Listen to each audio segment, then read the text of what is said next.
नमस्कार दोस्तों, स्वागत है आप सभी का आपके चैनल द क्वेस्ट 001 पर, जहां हम आज से विश्व भूगोल के पहले chapter introduction and branches of geography के लास्ट टॉपिक आइसोलाइंस को पढ़ रहे हैं। कल की क्लास में हम लोगों ने लगभग 12 आइसोलाइंस को पढ़ा हुआ था। आज की क्लास में हम बचे हुए 6 आइसोलाइंस को देखने जा रहे हैं, जिसमें हम आज डेटम लाइन, आइसोसिस्मल लाइन क्या है, होमोसिस्मल लाइन क्या है, इन सभी के विषय में पढ़ेंगे। तो क्लास को स्किप मत कीजिएगा, पूरा वीडियो देखिएगा, क्योंकि आज की क्लास जो है आपके एग्जाम के पर्सपेक्टिव से बहुत ज़्यादा इंपॉर्टेंट है। तो चलिए क्लास को शुरू करते हैं।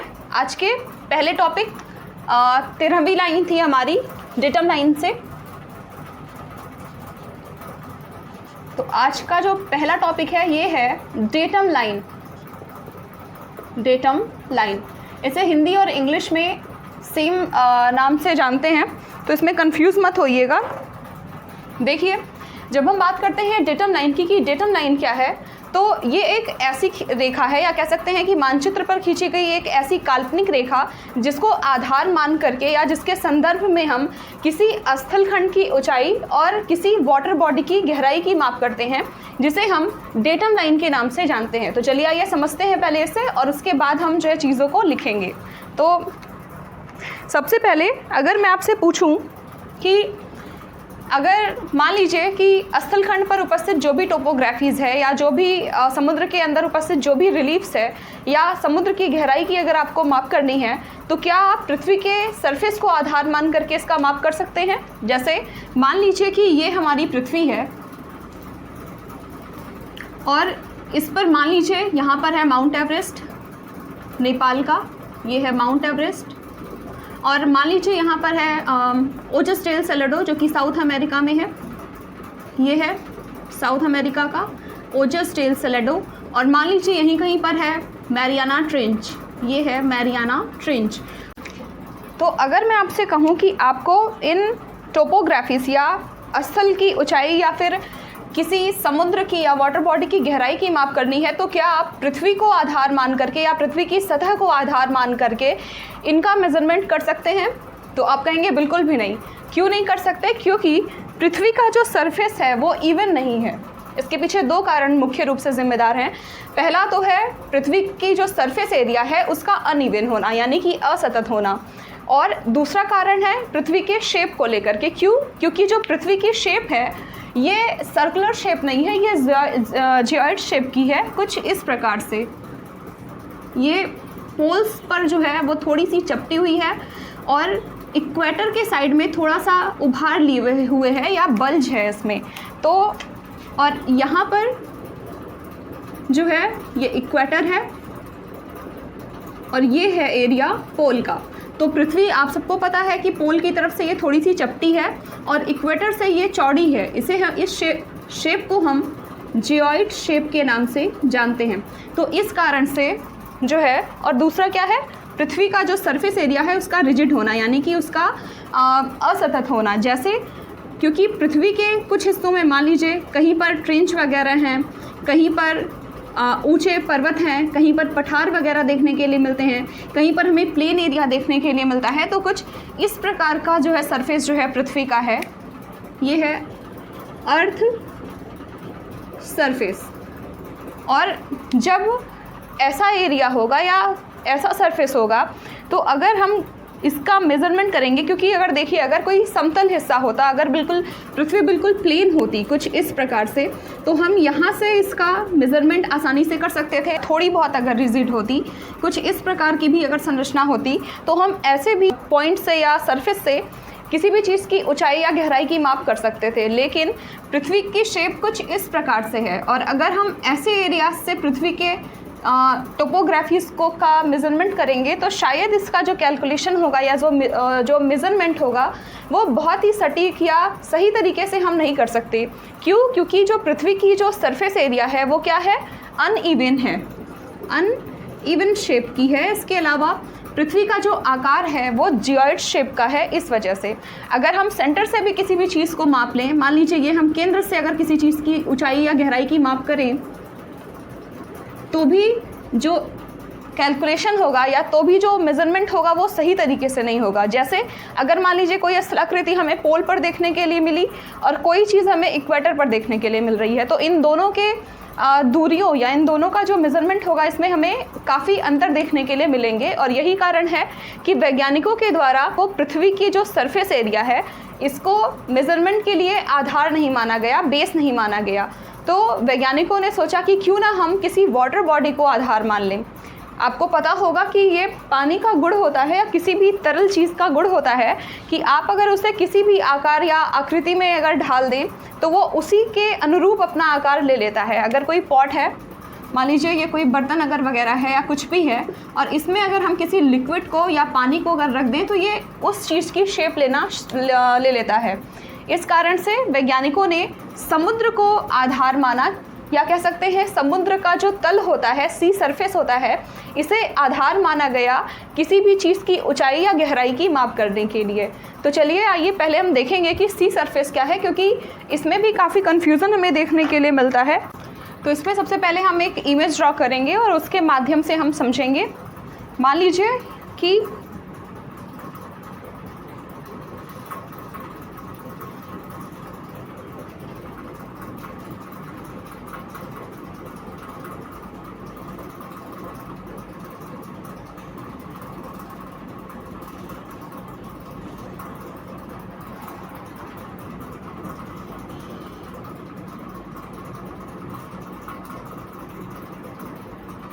ये हमारी इमेज है।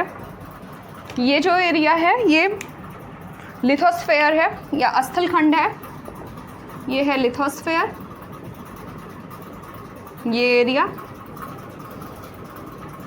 और ये एरिया जिसे मैं ग्रीन से कर रही हूँ, और ये हिस्सा है ओशियन का, जहाँ हमें ट्रेंच वगैरह, सी मॉन्स, ओशियनिक केव्स क्या होते हैं, अबाइजल प्लेन्स क्या होते हैं, ये सारी चीज़ें हमें देखने के लिए मिलती हैं। तो इन सारी चीज़ों को हम जब हम ओशियनोग्राफी पढ़ रहे होंगे तो वहाँ हम जो है पढ़ेंगे। ये है ओशियन का हिस्सा, और यहाँ हमें ट्रेंच वगैरह, सी मॉन्स जो होते हैं वो, या दूसरी जो स्थलाकृतियाँ हैं वो सारी चीज़ें हमें यहाँ देखने के लिए मिलती हैं। तो कुछ इस प्रकार की आकृति है, और ये है समुद्र का हिस्सा।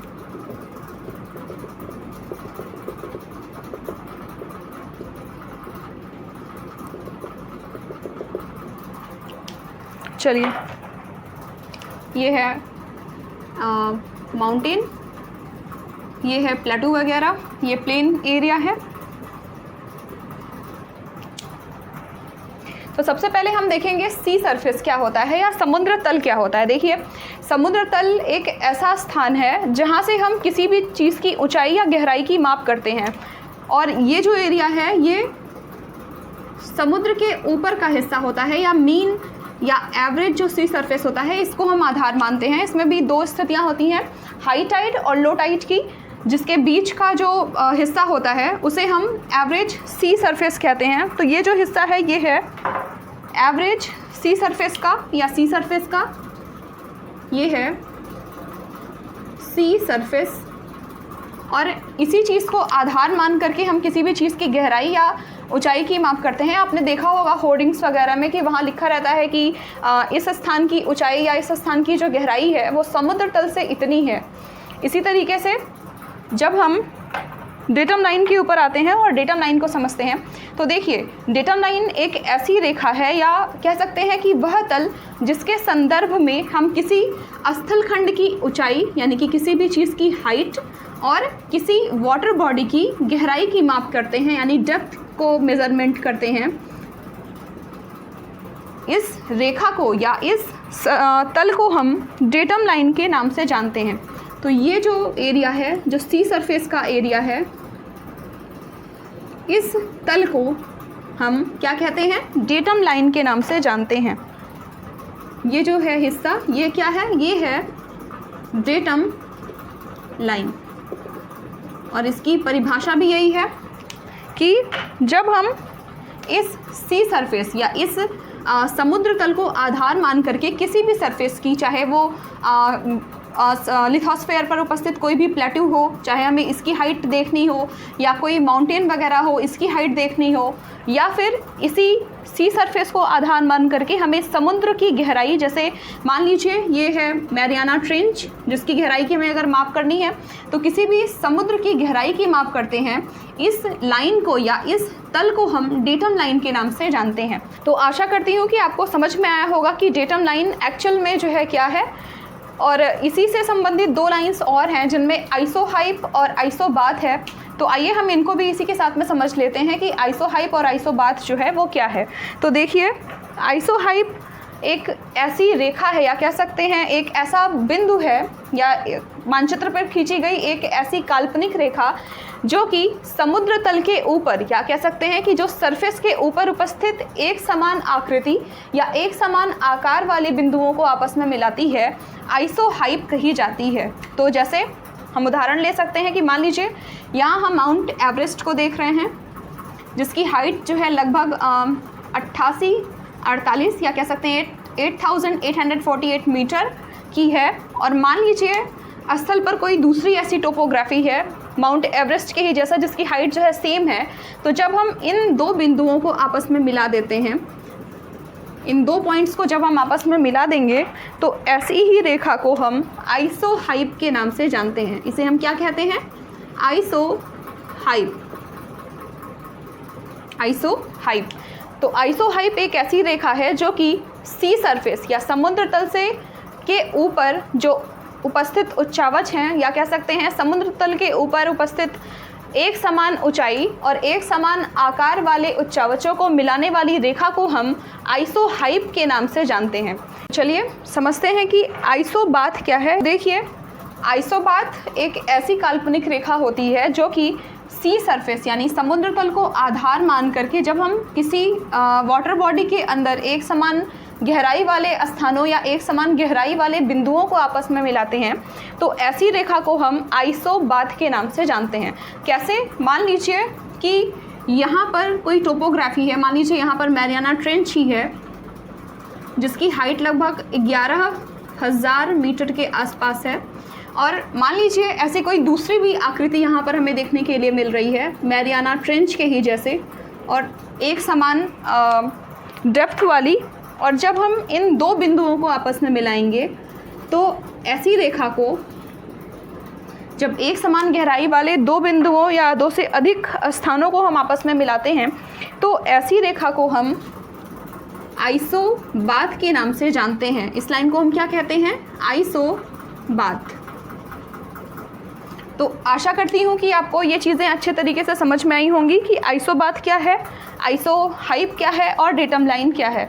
तो आइए चलते हैं और इनकी डेफिनेशंस लिख लेते हैं। तो सबसे पहले हम लिखने वाले हैं डेटम लाइन के विषय में। चलिए, तो इसे हम लिख सकते हैं कि वह तल जिसके संदर्भ में, यहाँ लिख रही हूँ ध्यान दीजिएगा, हम इसे लिख सकते हैं कि वह तल जिसके संदर्भ में या जिसको आधार मानकर, जिसके संदर्भ में स्थल की ऊंचाई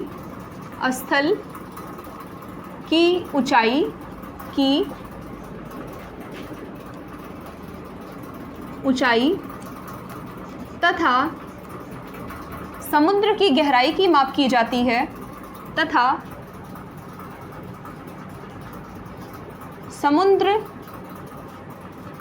की गहराई की माप की जाती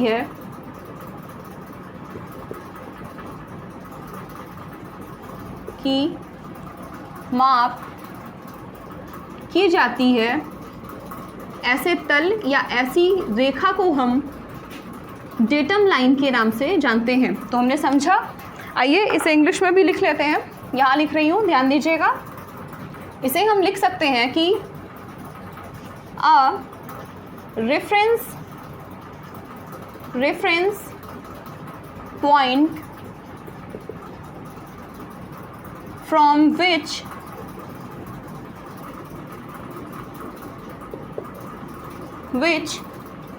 measurement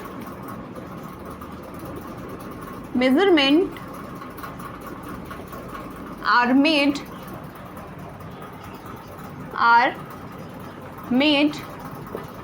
or taken called datum line।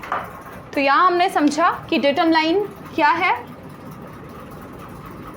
इसके बाद जो हमारी 14वीं रेखा है ये है आइसोहाइप। ये है आइसो बात, पहले लिख लेते हैं फिर हम हाइप को लिखेंगे। आइसो बात, तो इसे हम लिख सकते हैं कि समुद्र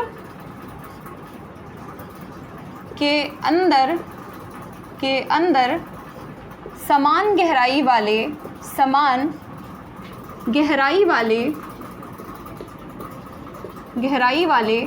स्थानों या बिंदुओं को मिलाने वाली रेखा।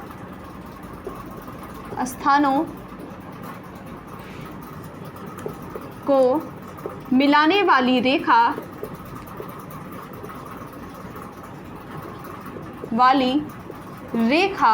आइसोबाथ कहलाती है।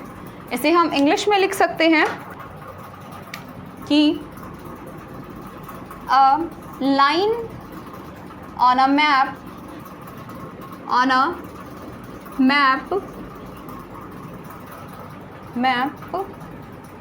that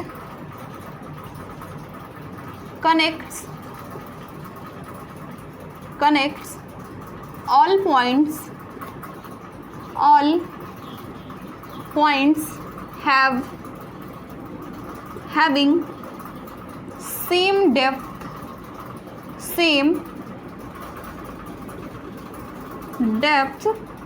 below sea surface। यहाँ लिख रही हूँ, ध्यान दीजिएगा, below sea surface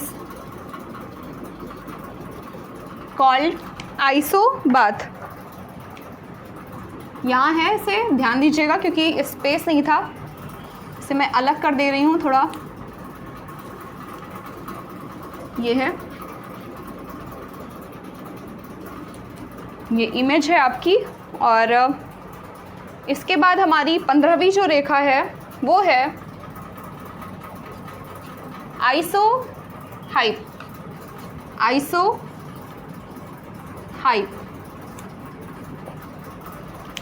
तो चलिए आइए इसे देख लेते हैं कि ये कौन सी रेखा है। तो इसे हम लिख सकते हैं आइसोहाइप को कि समुद्र तल से किसी उच्चावच की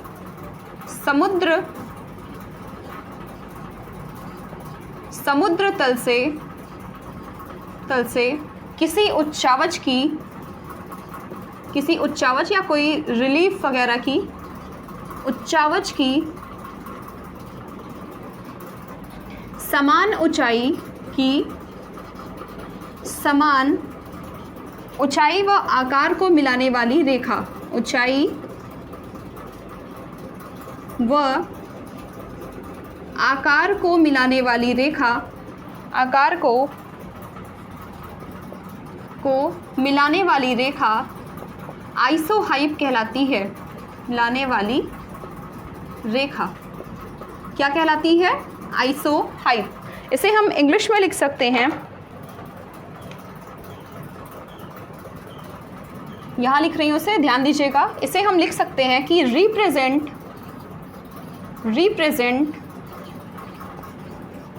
point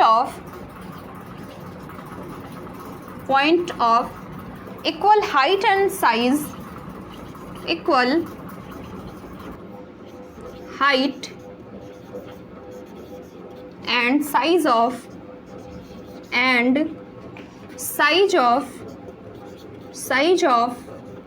any reliefs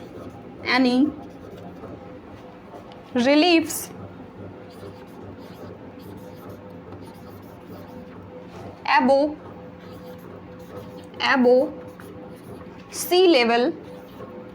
sea level called आइसोहाइप।